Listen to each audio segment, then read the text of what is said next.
Good morning guys, કેમ છો? Good morning તો ના કહેવાય, કારણ કે અત્યારે વાગી ગયા છે 4 અને આપણે થઈ ગયા હતા સરસ મજાના રેડી. અને રેડી થઈને આયા આપણે મૂવી જોવા માટે. તો ચલો ગાઈઝ, આપણે જઈએ મૂવી જોવા માટે.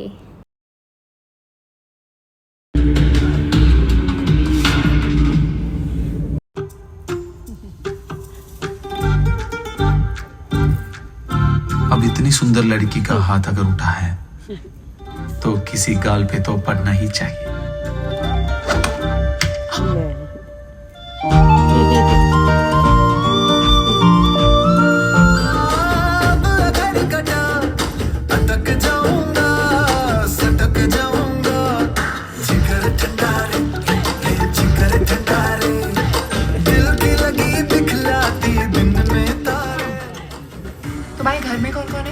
સો ગાઈઝ, મૂવી પતાવીને આપણે આવી ગયા છે ઘરે.